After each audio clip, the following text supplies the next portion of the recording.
Hi everyone, you're watching Good for the Game TV. It's Thursday night, it's 8:30. That means it's time for GGGaming Gone Mad. We're going to talk about some of what's happened in the last week of sport and also have a look to the week ahead and see what betting value we can find for you, the punter. And I'm sure Gary down in Cape Town there is going to have a few promos up his sleeve as well. Before you do anything else, if you haven't subscribed to our channel yet, you can do so below this video. But let's get straight into things. We've got Gary Lentin. Gary, I've assumed you're in Cape Town, but it may not be the case. Are you in Cape Town or up here for poker in Joburg? No, I am in Cape Town very much so. I'm coming to Joburg next week, as it turns out. But I'm in Cape Town, which is a little bit chilly. It's been a lot of fog this week as well, Brent? So, yeah, all good my side. How's it going down up there? No, very well, very well. Been busy. Started watching quite a bit of cycling again now. I'm starting to get ready for the Grand Tours. I certainly look forward to getting involved in some cycling betting as well. But overall, just pretty busy. Good to see the boys on the live chat. Ruan, Henrik, Hein, Emil. Emil, well done on your 500 Rand voucher that you won last week.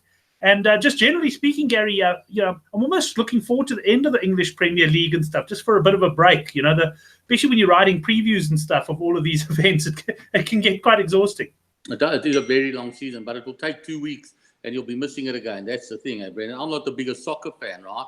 But it is just such a great league and it's such a great form of entertainment that, when it goes, you really start to miss it. You know what I mean? You end up like thinking, what are we going to do on a Saturday afternoon? I think, unfortunately, the soccer's always there. Not unfortunately, the soccer's always there. So when you have those unfortunate days that are a little bit quiet, at least you've got the soccer as a fill-in, But, it's coming to an end. I mean, it's just, isn't everything in the balance, Brent? It's quite incredible, you know what I'm saying? If Liverpool had so much happening, and it could have been the greatest season that they've had in 30 or 40 years, and all of a sudden, it's almost all taken out of their hands. They've got to somehow find a way to score at least 3 goals, maybe 5 against a team that don't really let in 3 goals too often, Or they've got to hope that Man City drop a point. It's another team that don't drop too many points. So Liverpool could leave with nothing.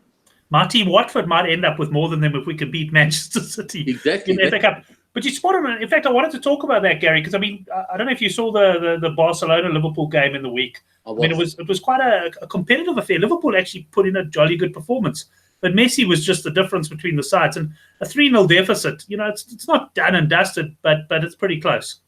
No, it's pretty close to done and dusted. I mean, sure, of course they can win 3-0 or 4-0, but it's just so difficult for them, and they've obviously got to attack. If not from the word go, they have to attack at some stage in the game.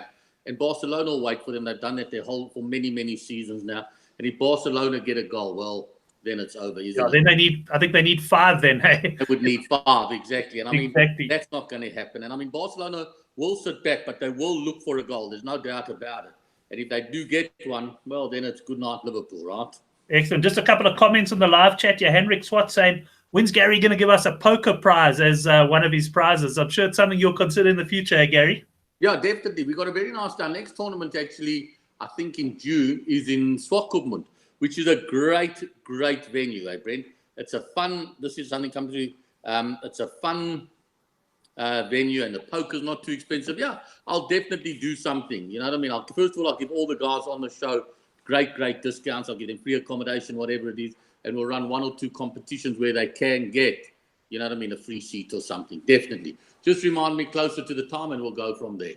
Excellent. Just a welcome to Peter Paul. He missed last week's shows for the first time ever. He's back live. So good to have you there, Peter Paul, as well. And Gary, let's actually start there with a bit of English Premier League football, because looking at the fixtures this weekend, Liverpool, you have to wonder what sort of mindset they're in. And they're away at Newcastle. They've actually got a pretty useful recent home record. And we've got an ex-Liverpool manager there. I'm actually going to make a call here and say that I think Liverpool are going to slip up this weekend. And I know the likes of Vin Naidu and Shaw Nicholas are not going to be happy with me. No. I think Newcastle could be a bit of value. Definitely. I was writing my monthly report that we send out on Monday. And the one thing I said is by the time I can't wait till Monday to write it, I said, by the time a lot of people read it, the league may be over, Brent? And that's simply because they might get beaten, Liverpool, this weekend. It's a definite possibility. It's not an easy place to go. Newcastle started off poorly this season. Not an easy place to go right now and get 3 points. And obviously, 3 points is all that it's, is the minimum. Well, not the minimum. They need all 3 points. 1 point won't do it. There's no doubt about it. You know what I'm saying? So, yeah, I think the league could finish this weekend. My gut feeling is it won't, though. My gut feeling is that they'll get 6 points each over the next 2 games, but Man City will win it that way. Interesting. Vin Naidu, a big Liverpool supporter, saying he actually agrees with me there that it could finish. Yeah, but that's might go down to the wire. I mean, you've got to say Liverpool, I saw on Twitter, Klopp taking a lot of a battering and stuff there. But you've got to say at the end of the day, Gary, they may end up with nothing. And I suppose people say you judged on your trophies. But what a great season. I mean, they could potentially get to 97 points and lose the league. Exactly. And I mean, the fact of the matter is, even if you go back to last night's game, they had a few opportunities. If you think about it, Milner's shot, just a couple of yards left or right, it would have gone in. He hit it really well. It just unfortunately hit straight at the goalkeeper. If that goes in, I think the score was 1-0 at the time. Then it's 1-1. All of a sudden, things are a little bit different. It was just disappointing for me that the first time Barcelona really did anything in the second half, they came away with a goal, But let's not take away from Liverpool's performance. Yes, they got beaten 3-0, but it was a hell of a lot better than the crap that Spurs dished out the night before, Oh, that was terrible against Ajax. That was absolutely terrible. Hard to see Spurs bouncing back from that one as well, Gary. But anyway, not a weekend with too many big matchups there, but you'd expect City and perhaps Liverpool to get the job done, although I will be looking to oppose Liverpool. But we've also got, of course, a full weekend of Super Rugby to look forward to. 7 fixtures this weekend. Yep. And I know you've got a bit of a fancy ride in the opener there, the Crusaders against the Sharks. Yeah, I do. I think, the Crusaders, I've always said this, and I don't always follow my instinct with this, right? But they're the one side that when they rest players actually improve. That's the truth. You know what I'm saying, Brent? Because the players that come in are so good and so hungry and so keen to make an impression that often, they rest 3 or 4 players and they put up a better performance. And that's what I'm expecting tomorrow, I'm expecting a really good Crusaders performance. I'm expecting them to win by more than 20 points quite comfortably. Well, just to mention to the guys watching the show now, we're going to be doing the handicap rugby chat that matters at 9. And we've actually got a New Zealand guest. He's waking up nice and early by his standards at about 7 o'clock in the morning. I think he's based in Hamilton. And he'll be joining us on the show tonight. That's Driving Maul. He does quite a lot of stuff on YouTube. So we'll get the New Zealand perspective on that as well. I know, Gary, there was quite a lot of money for the Sharks at the sort of plus 23.5 levels, though. Seems to have evened out at about 20.5, and you're going to make that your cert for the weekend. I think so. You know what I mean? The money at 20.5 is sort of going all the side of the Crusaders. Yes, 22 and 23 was a little bit better balanced, but evenly balanced. But at this stage, I think the Crusaders will win comfortably. I really do. Right. Well, I'm going to right away just open up the Beat the Cert, because we didn't get a chance before the show to actually put it on. Okay. So I'm going to do that now. And you're going to say Crusaders minus 20.5 is your best bet. Correct. And okay, I mean, this one's a certainty. Right. Well, let me tell you guys what you've got to do. If Gary misses, which we did last week on the Bulls, and well done. I think it was Kevin Turner there winning the 1,000 Rand free bet. Mm-hmm. If the cert misses and you're closest to winning this competition, then you win the 1,000 Rand free bet. And what I'm looking for here is time of first goal and which team scores first in Newcastle, Liverpool. So if you go down a bit, you'll see there's an example. At Brent Graham, you must do hashtag GGGaming gone mad. And I've gone for Newcastle in the 13th minute. Not necessarily my projection, but that's the way to do it. You can watch the show afterwards. There's no rush to enter this one. But the Crusaders minus 20.5 there is Gary's best bet. Yeah. Gary, a game which has also attracted quite a lot of interest. I want to focus on 2 Super Rugby games with you because you guys did price up first, as you always do these days on a Sunday. I couldn't get Dave on, by the way, on the show, but he did share a handicap. About it, and I said he needs to be ready for this Sunday. Well, I sent him an email this morning, and I said to him, here's how you register on YouTube. So we should hopefully have Dave on the show on Sunday. But what I did do is look at your prices and suggested there'd be some action in 2 of the games. The first one was the Brumbies against the Blues, where I think you had the Brumbies minus 4.5 or something like that, and eventually came into almost an even game. Yeah. What are you standing there at the moment? What's your feeling on that game? Brent, I'll be honest with you. I think that's one of the toughest games I've seen. I wanted to see where our market is now. I think it's an exceptionally tough game. I just find there's so little consistency. I'm in the wrong place here. So little consistency in the Australian sides. I find it so annoying that, you think you found something and there's a chance, and then boom, the next week they throw up something completely different. Almost a choice game. You're 11-10 the Brumbies and 15-20 the Blues. The Blues, exactly. 15-20, 11-10. If I told you that either side won by 10 points on Sunday morning, wouldn't you believe me? No, that's it exactly. It really can go either way. It's been a really tough competition to call. But Gary, this is the game because it's such a tough one. I thought this would be a nice game to have a 500 Rand voucher up for the guy who gets the closest on this particular game. So to the boys on the live chat, what we're looking for is the winner of the Brumbies v Blues game and by how many points they're going to do it. And the closest one there will get the 500 Rand. So you guys can get firing on that one right at the moment. But Gary, a game I do want to talk to you about quite a bit is the Bulls up against the Waratahs, because you guys came out at 8.5 points. And I think all of us connected to Good for the Game thought there was going to be a flood of money for the Bulls. And there probably was quite a bit of money for the Bulls initially at 8.5, because you guys actually leave your handicaps open for 20 minutes. So the boys took advantage and moved to 11.5. But I think you've subsequently been proven correct with your handicap there, because in fact, there was as low as -5.5 Bulls early in the week. Look, it's settled at 8.5. And I think, my gut feeling is I argued about this with Dave for a long time. I always thought that it should be double figures. Dave's a big fan of the Waratahs, and his argument to me was they're the only side that have beaten the Crusaders. And I mean, I'm not sure that that's really an argument for this game. You know what I'm saying? Yeah. It's like saying, you got to back this tennis player because, you know what I mean, he beat Nadal 3 years ago. Big deal, you know what I mean? Yeah. So I still think the Bulls are good. They keep letting me down every week. Yeah. But at home, and the Waratahs don't look the strongest side this season. Now, yes, they beat the Crusaders, but overall, I mean, they were beaten. They were beaten at home by the Sharks. Exactly. They're not the strongest side for that game. I think that they're a side that's terribly divided right now. You know what I'm saying?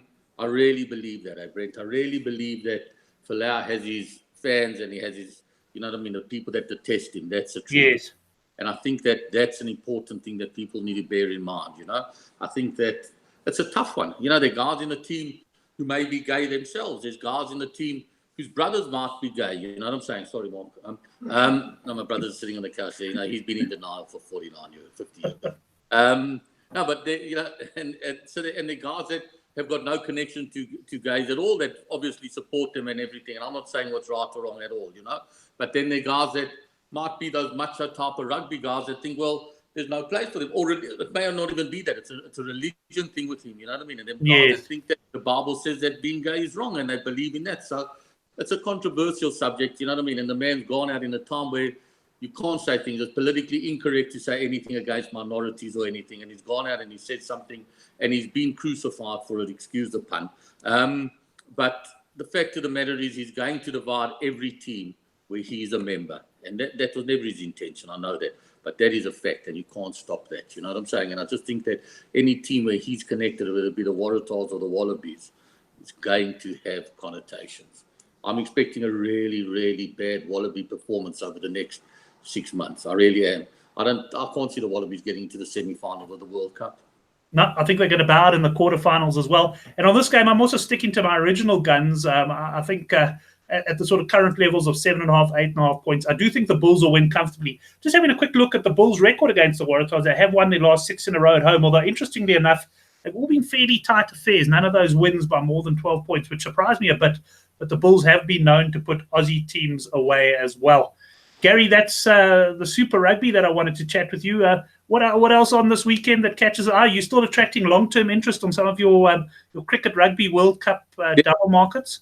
Interest in that. Like I said in my, it's a one bet where you can get Pakistan, India, the West Indies, and Sri Lanka all in one group, hey, Brent, without having to take different bets. You know what I'm saying? So if you think any of those sides can win the World Cup, or you like India, but you're a little bit scared of the West Indies, or whatever it is, you can take any other team onto your fancy in the Rugby World Cup, And same about getting Wales, as we discussed last week, Ireland and France all together. So there is some interest in that. There's a lot of interest in that all the time, I'm just going on to the golf scores here because I don't want to tip somebody who's already made 66 or 76. Yes. I do have a strong feeling for somebody in the PGA Tour event taking place this weekend, but I just want to make sure.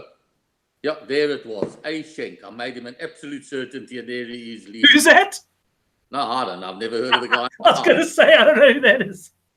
Now, let me just see if the guy's going to tip his anywhere.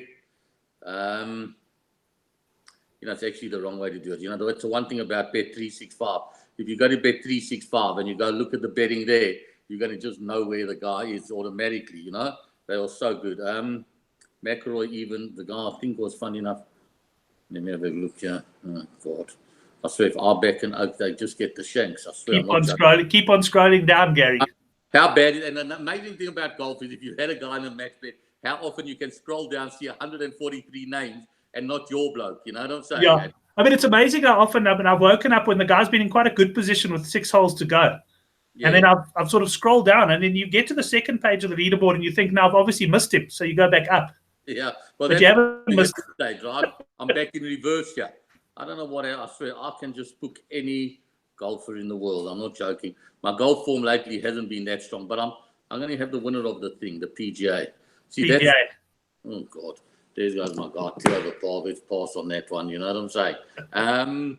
Yeah, we'll give it. I'm really excited about the PGA being played in May. I must be honest, Brent. But yeah, other sports, let's think what I'm thinking. You know what I mean? Yeah, we got great cricket. I just love the RPL. There we had a super over tonight. You know what I'm saying? Just fantastic. You know what I mean? It just shows that, you know, that obviously it loses a little bit of its flavour with the Australians and the English going home already. You know what I'm saying? But yeah, I think it's so exciting. To up punting that, you know what I mean? We got run lines throughout the first innings.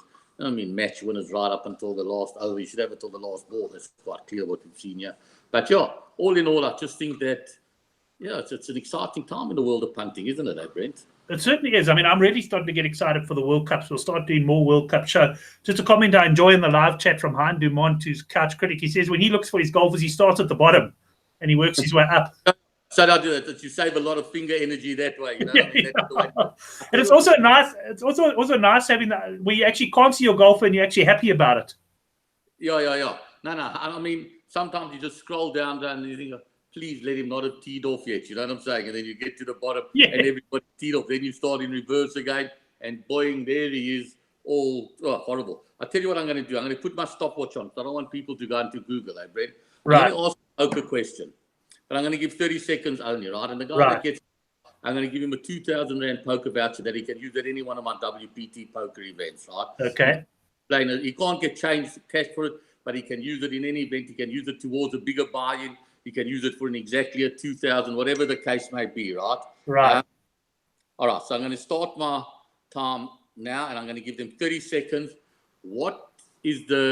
In which country did I win my first international and only international poker event? Which country did Gary win his first and only international poker event?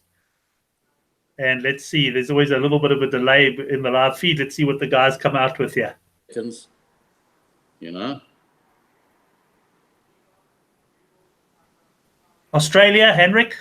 No. Italy? No. Peter Paul? Lesotho, Emil? No. Iran, Etienne. England, Vin Naidu. No. USA, Ruan Farid. Yeah, where? Singapore. No. Oh, so them another 15 seconds. Another 15 seconds. Mauritius, Zach Bloch. Who said, Zach, that wild guy that lives above me, he's disqualified, right? Apartment above me, and he knows all these things. You know what I mean? Tell Zach the answer's no, and he's not allowed to come down for coffee tomorrow. But that was not the answer. You know what I'm saying? No, I mean, this Zach thinks he's a wise guy, right? Anyway, it was my birthday last weekend. You know what he did? He gave me a very kind present, hey, Brent? Yes. There's a lady that does traveling massages. Yes. You know, all legitimate. I don't want any of the guys out there thinking anything. And Zach got me a gift voucher, and I'm having her over early next week. You know what I'm saying? Maybe I'll even bring her over while the show's on, and we'll see how legit it is. And we should up the viewership there quite a bit. So in the end, it was Mauritius. Was Mauritius. I won the WPT Mauritius event, I think, in about 2012, you know. Okay. At a first prize, I think, of about 70 or 80,000 euro. Right. Which, you know what I mean, lasted about 15 minutes. But anyway, yeah, so that's the story there. Excellent. So no winners of that one. We'll maybe have a carryover there till next week for something, Gary. Every week I'm going to offer a 2,000 Rand voucher into my poker tournament right through until the end of the thing. Obviously, Zach, you know what I mean, goes straight to a red card. Yes. You know what I'm saying? But I mean, and the 2,000 wouldn't help him. I mean, the truth of the matter is Zach likes to come down here and play me little heads-up matches, Brent. So we've had I'd say we've had 380, right? And here's a true story. Yes. Won 379. And, the one that he won, it turned out that he had taken a deck of cards that my wife had used for rummy, and it wasn't a proper deck of cards. Until the one hand I looked, and I had 2 king of spades. The whole deck was just a dirty deck. It was the only one he's ever won. And that was the one he won. Unbelievable. Hey, Gary, good catching up with you as always. We're going to get on to the rugby show in about 10 minutes' time. But yeah, look forward to getting stuck into some of the markets this weekend, and get your man Dave to register on YouTube so that I can have him on the live show. He'll definitely be ready on Sunday. Thank you, Brent. I know we didn't give too many tips, so empty out on the Crusaders. These are strong fans, you know what I'm saying? And, maybe follow it up, take half your profits and put it on the Bulls on Saturday afternoon. And good luck to all the guys out there. Excellent. We seem to have quite an even split and a high demand. He's always very shrewd. He comes in right at the end, Blues by 11. He's hoping to get anything more than 11. And Sean Nicholas has come over the top of him with Blues by 16. So he's caught you behind. Gary, thanks very much. Look forward to chatting to you next week. And yeah, anybody who hasn't subscribed to the show can do so below this video. And in about 8 minutes, we'll see you for Rugby Chat, the handicap, and we've got a New Zealand guest. Thanks, everyone. Have a good one. Cheers, Gary. Enjoy, Brent. Cheers, guys. Bye.